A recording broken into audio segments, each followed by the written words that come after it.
ricos têm e que você também pode ter, que vão mudar totalmente a sua vida. Muita gente não leva em consideração que pra você se tornar uma pessoa rica em dinheiro, é que você precisa ser uma pessoa rica em mentalidade também. Então, quando você destrava a sua mente, você percebe que muita coisa ao seu redor muda. Vou falar pra vocês alguns hábitos que os ricos têm em comum e que isso pode mudar a sua vida, que você pode aplicar tranquilamente, sem esforço nenhum, sem ter que investir R$1. Bagunça e desorganização atraem pobreza.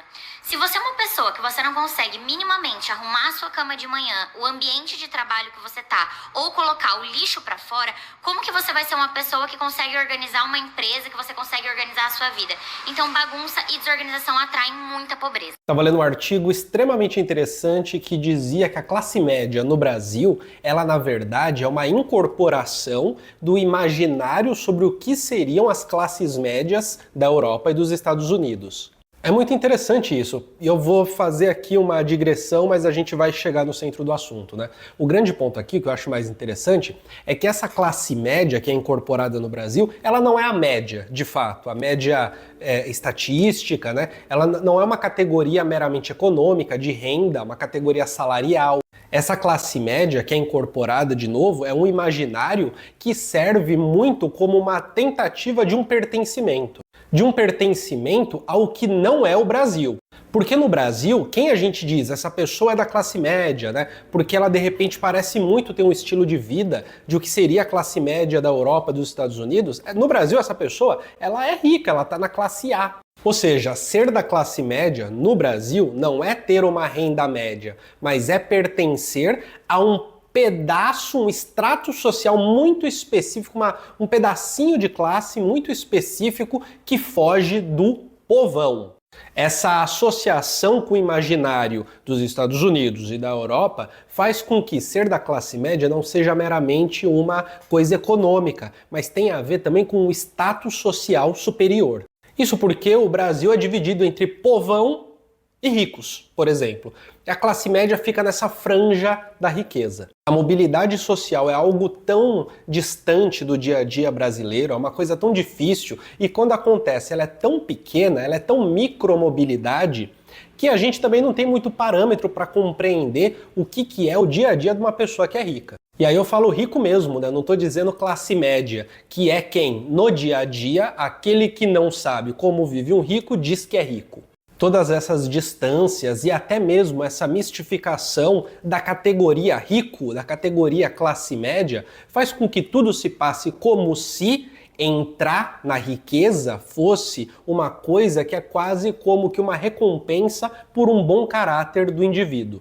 Tudo se passa como se, para ser rico, basta fazer um bom uso da sua liberdade. Deixa eu aproveitar e mandar um recadinho rápido. Participe da comunidade do Colunas Tortas, tem acesso ao nosso grupo exclusivo do WhatsApp, em que a gente troca uma ideia sobre crítica social, teoria social, algo mais próximo, a gente se diverte junto e tem acesso a vídeos exclusivos e a todas as lives que acontecem aqui no Colunas Tortas. Assim você contribui para o canal continuar vivo, contribui para que eu continue fazendo esse trabalho e ganha acesso a elementos exclusivos só para membros. Agora bora continuar com o vídeo. E eu acho que esse é o lugar principal desse vídeo que eu tô fazendo aqui com vocês, né? O bom uso da liberdade.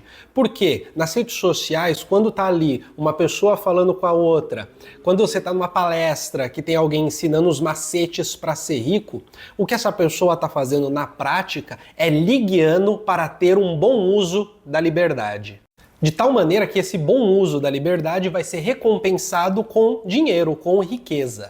Tudo se passa, portanto, como se a estrutura econômica fosse o resultado de uma vida bem vivida. De uma vida em que você, trabalhador de cotidiano, conseguiu fazer um bom uso da sua liberdade para escolher coisas corretas para a sua vida, para escolher uma postura correta para se ter na sua vida, para deixar seu quarto arrumado, para deixar as tralhas arrumadas, porque sabe como é? Organização chama riqueza. E, portanto, bagunça chama pobreza. Repare também como um estereótipo muito clássico ele acaba sendo recolocado na conversa, né? Porque se a organização chama riqueza e a pobreza ela é chamada pela desordem, né? É claro que o pobre é desorganizado. O pobre é bagunceiro.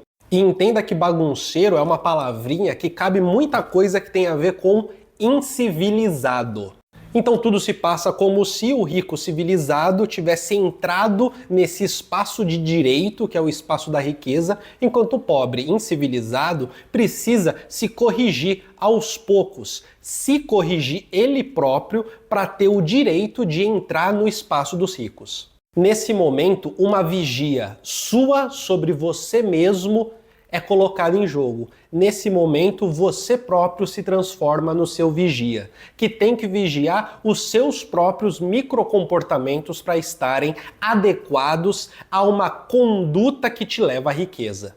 O conteúdo de coach, portanto, da nossa geração, o conteúdo de coach da contemporaneidade, é uma maneira de substituir certos referenciais fixos que a gente sempre teve ao longo da vida e que talvez na contemporaneidade eles já não são tão potentes, né? Aquela coisa de que se eu nasci numa família com a religião tal, eu vou participar dessa religião a vida inteira. E muito provavelmente a minha vida social vai estar em torno dessa religião. Ir para a igreja, me encontrar com as pessoas da igreja, as pessoas da comunidade que também vão até a igreja, me casar com alguém da igreja, ter um filho, fazer esse filho ir até a igreja também, fazer as festas de cotidiano dentro da minha casa com o pessoal da igreja, ter um dia a dia marcado por isso. Ou questões, por exemplo, marcadas por nacionalidade, questões marcadas por ideologia, né? Eu sou uma pessoa de esquerda, então eu tenho aqui um guia para o meu cotidiano, para o que eu vou fazer da minha vida. Esses referenciais maiores, mais fixos,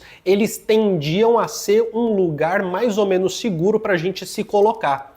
Hoje, talvez eles já não existam mais da mesma maneira e não exerçam o mesmo poder que antes exerciam. Eu diria até que o referencial religioso hoje, ele pode até ser forte, principalmente a partir das igrejas evangélicas, mas as tensões da contemporaneidade também existem nas próprias igrejas evangélicas. Ou seja, até dentro da instituição religiosa existe um esforço para tentar mantê-la enquanto um referencial de vida fixo.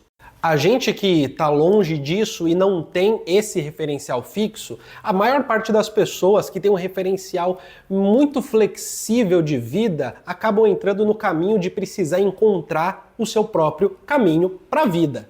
E é nesse espaço que o coach entra de um jeito assim muito privilegiado, porque ele vai te dar esse caminho para a vida. Ele vai te dizer como você deve ser, até para ganhar dinheiro. Tudo bem?